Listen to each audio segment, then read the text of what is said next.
Bonjour à toutes et à tous et bienvenue dans cette nouvelle édition d'Au Quotidien. Nous sommes le lundi 15 avril et à la présentation ce soir, Laure Girard. Bonsoir Laure. Bonsoir Colin Ancel, bonsoir à tous. De la politique avec l'invité de notre journal. Élise Leboucher, députée LFI NUPES de la 4e circonscription de la Sarthe, qui a interpellé le ministre de la Santé la semaine dernière sur la destruction de la psychiatrie publique en France et en Sarthe plus particulièrement.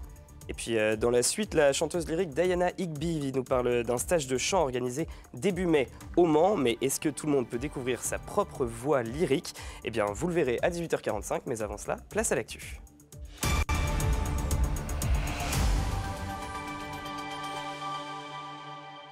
Au sommaire de ce lundi 15 avril, une grève dans le secteur de l'enfance. Les agents enfance, petite enfance de la communauté de communes du Génois Bilurien ont presque tous répondu à ce mouvement de grogne ce lundi.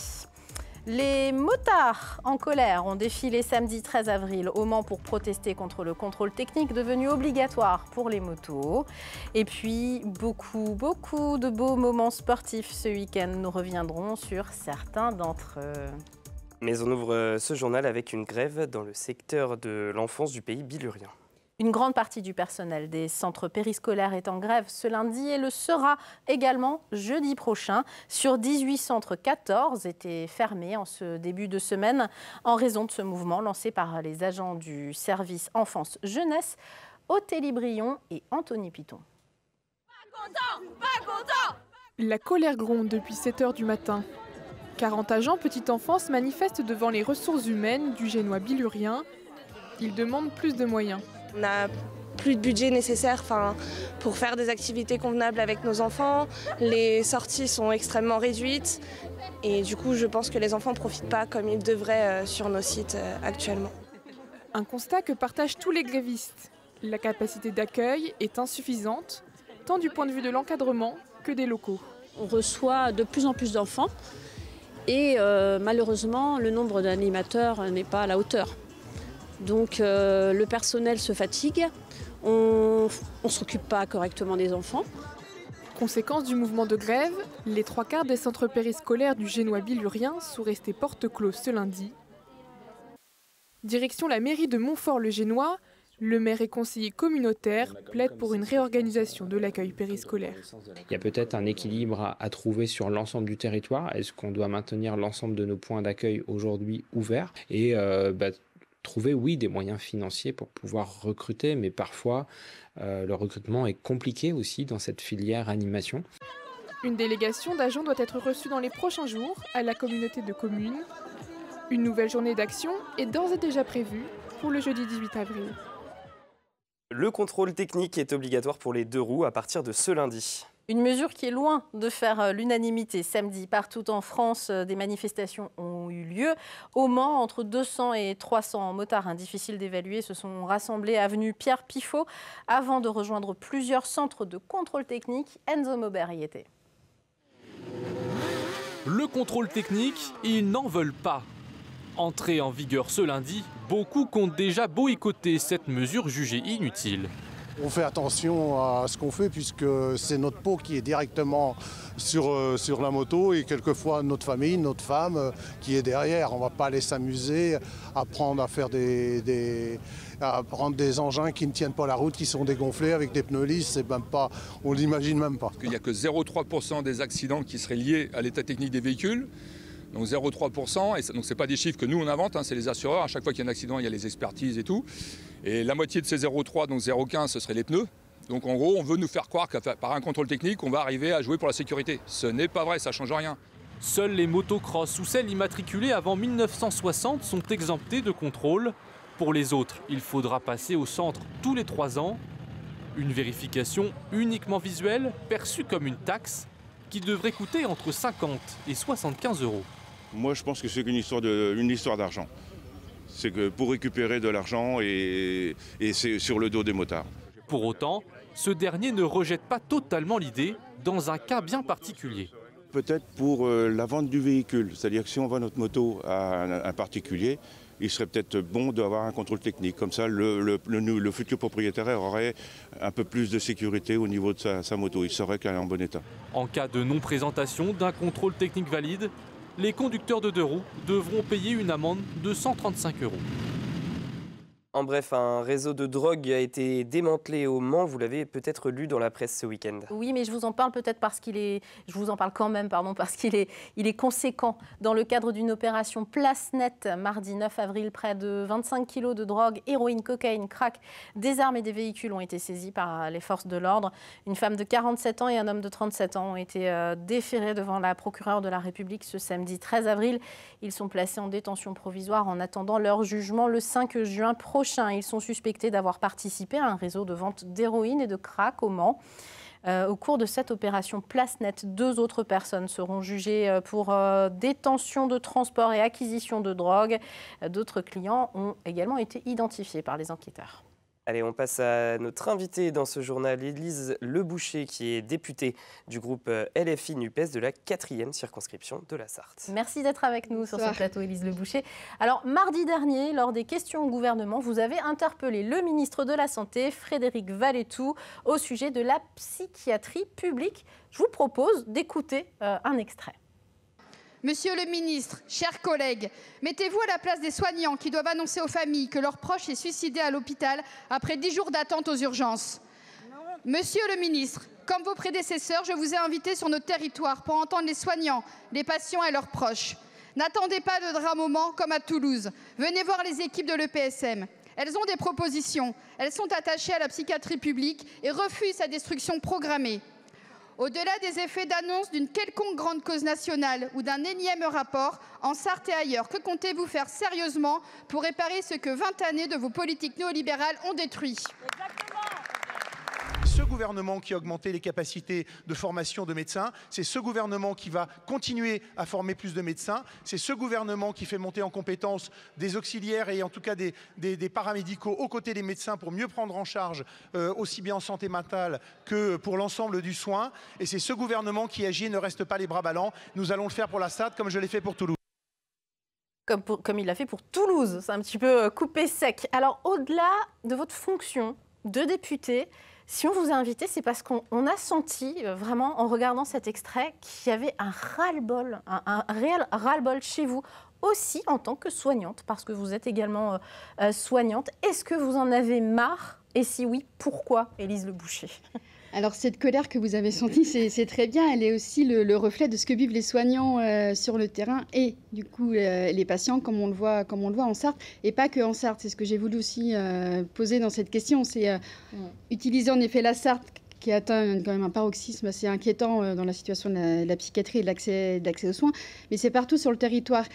Et que là, il fait des propositions, c'est mon gouvernement qui a fait, mais c'est aussi leur gouvernement qui ont fermé des lits depuis des années, qui ont une politique de baisse au niveau de la loi sur la sécurité sociale. Donc ils sont responsables de cette situation.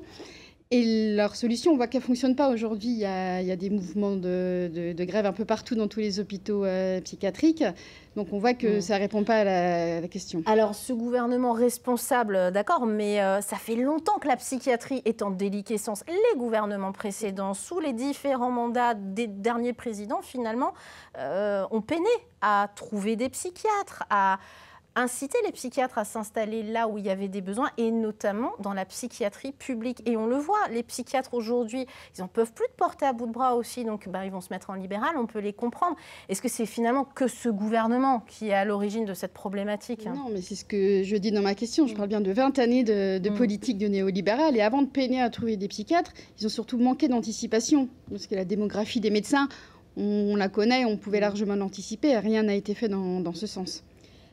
Pourquoi avoir interpellé le ministre aussi ouvertement? Vous attendez quel type de réponse forte aujourd'hui? J'attends une vraie politique publique sur la psychiatrie. Des moyens, donc. Et des moyens, mais des moyens et pas que des petits bouts. Là, il me répond pour le Mans. En effet, il a aussi des propositions pour Toulouse. Il y a une situation dramatique d'un suicide, donc il s'est déplacé. Mais la situation, elle est la même dans tous les établissements, dans tous les départements quand il y en a encore. Et on ne peut pas se contenter de pansements comme ça. Et il manque aujourd'hui une vraie politique publique générale de santé sur la psychiatrie, mais aussi de santé publique, sur la prévention. Les solutions concrètement, quelles sont-elles? Vous dites dans votre intervention que les soignants, ils les connaissent, les solutions, qu'il faut venir les voir et les écouter. Est-ce que vous avez des solutions concrètes? Déjà, remettre des soignants dans les services, arrêter de fermer des lits. et aller sur des solutions. Ce qui me dérange aujourd'hui, c'est que les solutions, elles ne sont pas de qualité. Et on est en psychiatrie. Et on sait qu'il y a besoin de qualité, que le soin en psychiatrie est très particulier. On ne peut pas satisfaire d'envoyer une personne en dehors de son département, loin de ses repères, loin de sa famille, qui va revenir, on imagine, dans le même état, si je peux m'exprimer de cette manière. Donc c'est comment on remet du sens aussi dans le soin pour les soignants, pour les garder déjà aujourd'hui, parce que là, moi j'en connais beaucoup, beaucoup se posent la question de rester. En effet, vous évoquiez les psychiatres, mais c'est pareil aussi pour les infirmiers, pour les aides-soignants, tous les professionnels qui travaillent dans la psychiatrie. Est-ce que chez LFI, NUPES, vous êtes pour la contrainte d'installation des médecins? C'est un sujet qui est de moins en moins tabou, même chez les médecins qui ne l'évoquaient pas il y a encore une dizaine d'années. Aujourd'hui, on en parle de plus en plus parce que la situation est critique dans beaucoup de départements, comme le nôtre. Est-ce que vous souhaiteriez une forme de contrainte d'installation? En tout cas, on avait voté l'amendement à l'époque du ministre qui était député sur justement la régulation de l'installation des médecins dans les zones tendues. Donc c'est quelque chose à laquelle, en effet, on est favorable. Aujourd'hui, je pense qu'on ne peut pas passer à côté de ça. Ce n'est pas une solution pérenne. Ça n'empêche pas de continuer à réfléchir à long terme aussi à d'autres solutions, mais il faut des actions à court terme. Vous attendez une visite, vous l'invitez, le ministre, à l'EPSM de la Sarthe, par exemple, à Allonne, l'hôpital psychiatrique de la Sarthe? J'aimerais qu'il vienne. Après, au vu de sa réponse, je ne sais pas si du coup il viendra, mais je trouverais intéressant qu'il vienne rencontrer en effet les équipes de l'EPSM et aussi des urgences qui sont aussi en mouvement, et voir rencontrer aussi les associations des familles et des patients. Merci Élise Le Boucher d'être venue nous parler de cette colère que vous avez exprimée à l'Assemblée nationale. Je signale que samedi 20 avril de 19h à 19h30, l'émission de la rédaction Le Débat Sartois sera consacrée à la psychiatrie en Sarthe, avec la présence de la directrice de l'EPSM de la Sarthe et un représentant, le président de l'UNAFAM, l'Union nationale des familles et amis de personnes malades et ou handicapées psychiques. Un débat qui a déjà été enregistré, que vous retrouverez samedi, donc de 19h à 19h30. Allez, alors on ouvre une page sport pour finir, parce que c'était un week-end chargé avec de belles émotions. Ah oui, beaucoup d'émotions. Football, basket, sport mécanique et puis surtout l'accession de Le Mans Sarthe tennis de table à la Pro A. Le résumé signé Colin Ancel. Ces images inspirent la joie, un premier aboutissement. Il suffisait de ne gagner qu'un match contre Rennes et les Mancelles l'ont emporté 3-1. Le Mans Sarthe tennis de table accède à la Pro A, l'élite, encore invaincue. Franchement, ça fait chaud au cœur, ça me fait des frissons évidemment. Ces 2 années resteront gravées à jamais dans ma tête. C'est magique. Ça fait 7 ans que je joue en France et c'est ma première accession en élite, en équipe. C'est génial. On espère que l'année prochaine, il en sera autant et que les filles seront suivies en Pro A parce qu'il y aura encore plus de spectacles. L'engouement est notable, environ 400 personnes étaient dans la salle ce vendredi. Et on en reparle en longueur dans 72 Sports avec nos invités. Autre victoire collective, elle aussi vendredi soir, celle du Mans FC contre une équipe de Châteauroux qui restait sur 7 matchs sans défaite. Les Manceaux se sont imposés. D'abord menés au score, les 100 et or réagissent grâce au premier but de la saison du capitaine Edwin Kouarchi. Avant que Mehdi Boussaïd ne donne la victoire à son équipe, le Mans assuré du maintien est dans le haut du tableau du national. À 5 matchs de la fin et avec 8 points de retard, il faudrait que les planètes s'alignent pour que les Manceaux ne parviennent à monter en Ligue 2. Eux ont malheureusement presque dit adieu au play-off. Le MSB s'est incliné à Nancy, 68-60. Les Nancéens emmenés par un Chris Clemons tout simplement intouchable. 30 points, 8 rebonds et 7 passes décisives pour le meneur américain. Le Mans 12e de Betclic Elite, mais avec 2 victoires de retard sur le top 8. Ce week-end, c'était aussi la première manche en European Le Mans Series et c'est l'équipe Cool Racing qui s'adjuge la victoire aux 4 heures de Barcelone. L'image forte, c'est aussi la voiture Iron Dams qui s'arrête sur le bas-côté. L'équipage 100% féminin était en tête en LMGT3 avant cette défaillance technique. Prochaine étape, les 4 heures du Castellet le 5 mai prochain, avant les 24 heures du Mans en juin. Dans quelques instants, vous retrouverez évidemment tous ces événements détaillés dans 72 Sports. Mais avant, on voulait finir sur une autre note de sport mécanique pour parler d'une grande première. Une compétition à plus de 130 km/h en trottinette électrique. Oui, vous avez bien entendu, on fait décidément la course avec tout et n'importe quoi en Sarthe. C'était samedi au circuit international de karting du Mans, la première manche du tout nouveau championnat de France e-Trot Racing, placé sous l'égide de la Fédération française de motocyclisme. Vous pouvez voir ces images assez impressionnantes et les découvrir ce mardi dans un reportage au sein de notre journal, un reportage d'Enzo Maubert que vous verrez donc demain. C'est la fin de ce journal. On se retrouve dans un instant pour parler chant lyrique avec Diana Higby. Ne bougez pas, à tout de suite.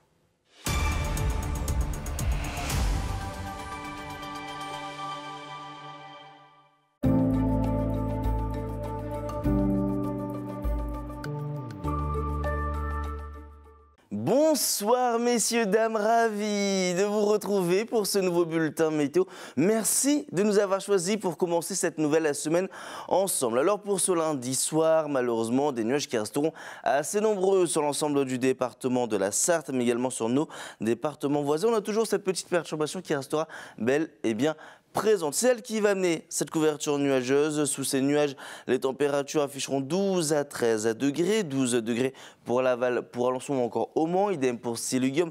12 degrés à Mamers, pour Vendôme ou encore à Saint-Calais. Comptez 13 degrés à Blois pour la Flèche ou encore du côté d'Angers. Pour la journée de mardi, regardez le beau temps qui se met en place. Le retour d'un franc soleil puisqu'on sera protégé par un anticyclone. C'est lui qui va favoriser un temps calme, sec et globalement ensoleillé, lumineux, un beau ciel bleu dès les premières heures de la matinée. Les températures plus qu'homogènes, entre 6 et 7 degrés. Alors c'est vrai que c'est pas cher payé pour la saison, on n'est pas contre un petit pull. 6 degrés pour Laval ou encore à Siluguium, idem au Mans, Sablé-sur-Sarthe ou encore pour Angers, 7 degrés à Tours ou encore du côté de Mamers ainsi que pour Alençon. Pour la suite de votre journée, un ciel plutôt variable avec une alternance d'éclaircies, de passages nuageux. Les températures qui, malgré cette sensation de beau temps, auront un petit peu de mal à décoller entre 11 et 14 degrés. On repassera même cette fois-ci en dessous des normales de saison. Ça devrait également se confirmer pour la journée de mercredi avec peut-être une ou deux petites averses à la clé. Celle-ci devrait rester plutôt localisée avant de retrouver un temps un petit peu plus agité pour la journée de jeudi. Mais bien évidemment, au vu de cette échéance, on y reviendra lors d'un prochain bulletin météo. Passez, messieurs, dames, une très bonne soirée.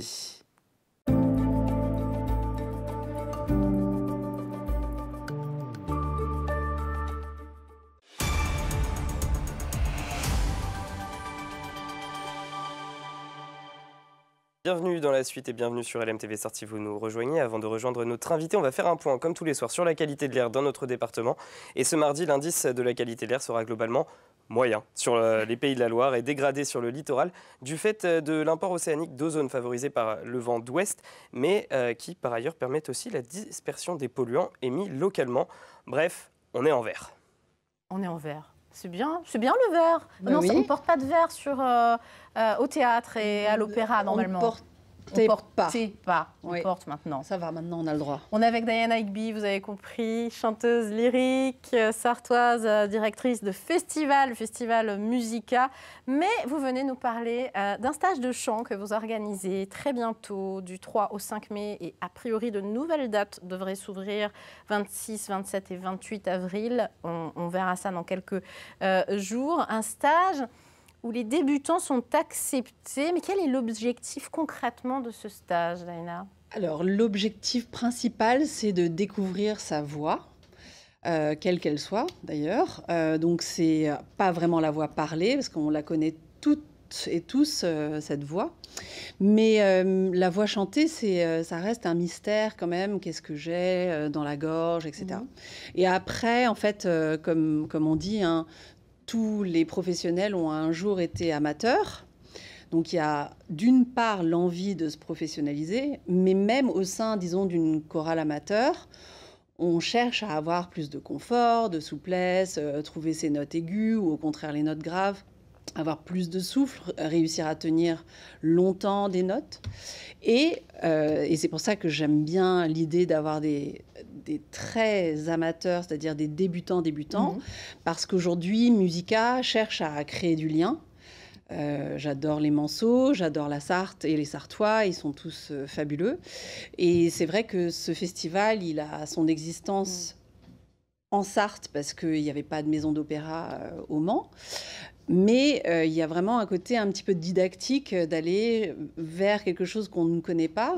Et je trouve que par un stage, ça permet aux gens déjà de me connaître et de connaître un petit peu plus le festival. Ça se passe, je le dis quand même concrètement, c'est au sein du lycée Montesquieu, chapelle de l'Oratoire. C'est un très très très bel endroit. On va voir de jolies images que Enzo Maubert a réalisées pour nous il n'y a pas très longtemps justement autour de ce lieu magnifique. Je l'ai dit, du 3 au 5 mai, c'est Les 3 jours, vendredi, samedi, dimanche, on peut choisir? Alors, c'est les 3 jours. C'est les 3 jours. Et alors, vous allez leur faire quoi? Ça va se dérouler comment? Alors, le soir, le vendredi, c'est plus pour se rencontrer. Donc, tout le monde chante les uns devant les autres, a cappella. Donc, c'est un exercice un petit peu difficile. Ah oui, en effet. Donc, on a certains artistes qui sont vraiment très, très, très performants. Donc, ils viennent avec une chanson qu'ils connaissent par cœur, etc. Et puis, parfois, il y a des personnes qui viennent, alors, ils ont leur téléphone portable, et ils sont en train de chanter des airs qu'ils connaissent, qu'ils ont appris quand ils étaient enfants. Donc, c'est vraiment le grand écart entre les deux. Et après, le lendemain, on commence à 10h, tranquillement, de 10h à 13h. J'aime bien les services de 3h, parce que c'est comme ça qu'on travaille en France. Puis ensuite, de 13 à 15, on déjeune. Donc, c'est déjeuner offert. Et ensuite, de 15 à 18, on continue. Et puis, la fin du stage, c'est une sorte de compte-rendu, les uns devant les autres, sur tout le travail accompli. Alors, vous parliez tout à l'heure des voix. Est-ce que tout un chacun a une voix lyrique et est-ce que tout le monde en est capable? Est-ce que Colin Ancel peut chanter comme un baryton? J'en suis sûre, moi je l'entends tout le temps à la rédaction. Je spoil. Non, en fait, c'est pas ça. Il y a plein de gens qui n'ont pas de voix chantée. Plein. Et ce que je trouve un peu décourageant, c'est d'entendre certaines personnes qui me disent « Mais moi, je ne chante pas parce que depuis que je suis toute petite ou tout petit, on m'interdit de chanter. » C'est terrible. C'est terrible. On m'interdit de chanter à la rédaction, personnellement. Ah oui, mais c'est parce qu'il chante tout le temps, encore une fois. Mais ça veut dire qu'il doit bien chanter. Il chante bien. En fait, pour moi, quelqu'un qui chante, c'est quelqu'un qui a la joie dans son cœur. Je trouve que c'est un petit peu triste. Et donc, parce que c'est quand même la 4e fois que je fais ce type de stage, j'ai des personnes qui arrivent et en fait, ils ont des voix magnifiques. Et en fait, c'est intéressant aussi. Par exemple... Mais vous voulez pas nous chanter un petit truc? Là, je sais pas du tout quoi chanter. Qu'est-ce que vous chanteriez? Qu'est-ce que vous chantez dans la rédaction? Moi, j'ai chanté Tom Sawyer tout à l'heure. Allez, Tom Sawyer, c'est parti. Tom Sawyer, c'est l'Amérique. Et après, je sais même pas la suite des paroles. C'est pas grave. Et en fait, bon, donc clairement, Colin, vous avez une voix chantée, ça c'est sûr. Et maintenant, la construction, en fait, c'est ça qui est intéressant avec un chanteur lyrique. On va nous dire, oh là là, mais quelle chance, vous avez tellement de talent. Sauf qu'en fait, si quelqu'un m'entendait il y a 10 ans, 10 ans avant de commencer ma carrière, je devrais dire, c'était un peu mieux que vous, mais à peine. Je connais une certaine Diana Higbee qui dit souvent le talent, c'est le travail. C'est exactement ça. Le talent, c'est le travail. Et c'est, en fait, au départ, c'est un brin de voix joli, qui plaît. Et puis, on travaille. Et puis, on se passionne. Et puis, c'est ça qui est intéressant, c'est qu'on peut aller dans plein de directions. C'est-à-dire, il y en a certains qui vont aller vers la pop, il y en a qui vont aller plutôt vers le lyrique, et d'autres vers la voix. C'est se découvrir, finalement, à travers sa voix. C'est ça. Merci Diana d'être venue nous parler donc de ces stages. Vous nous direz si ça s'ouvre également du 26 au 28 avril. On pourra le savoir par Facebook et par Instagram. Oui, justement, page Facebook, vous pouvez musicalement, LEMANS, évidemment, comme la ville. Et on va annoncer l'ouverture. Normalement, c'est bon, mais j'attends juste la confirmation. Et je signale Musica 2024, 9e édition déjà, du 2 au 21 juillet, au Mans, à Malicorne-sur-Sarthe et en tournée dans toute la Sarthe. Le Mans, c'est la 3e semaine cette année. Magnifique. Oui. Merci Diana d'être venue nous parler de ces stages pour découvrir sa voix intérieure, finalement. Merci. Et puis sa voix extérieure aussi. On continue à jouer. Allez, on joue et gagner par simple tirage au sort 2 places pour l'épreuve de motocross et de sidecar cross de Torcé-en-Vallée. Ça se passe le jeudi 9 mai. Alors pour cela, pas de jeu aujourd'hui. Vous envoyez juste votre demande. Un petit mot sympa, si vous voulez. C'est pas obligatoire, mais c'est quand même plus sympa pour nous. Et surtout votre nom, votre lieu de résidence et votre numéro de téléphone. Et demain, nous vous annoncerons le nom du gagnant donc de 2 entrées pour ce grand moment de sport mécanique, l'épreuve de motocross à Torcé-en-Vallée. Et donc on joue en envoyant un mail à jeu@lmtv.fr. Les invités de ce mardi? Allez, on y va. Le directeur de la Fondation de l'Université du Mans, Niels Langen, qui recherche des mécènes pour faire rayonner l'université. Et dans la suite, là Stéphane Alanic, pour la chronique Europe. Vous le savez, le 9 juin prochain, on vote pour les élections européennes. Eh bien, on va parler de toutes les ressources qui existent sur Internet pour mieux comprendre où vont les fonds européens jusqu'à côté de chez vous. Vous le verrez. Mais tout de suite sur LMTV Sarthe, c'est 72 sports et on reçoit Claire Clavier, Elodie Nivelle et Jérôme Surand du Mans Sarthe Tennis de table, l'équipe qui a décroché sa montée, on vous en parlait tout à l'heure. Et on revient dessus dans un instant avec Antoine Besson, alors restez avec nous. Et nous, on se dit à demain mardi. Bonne soirée. Salut.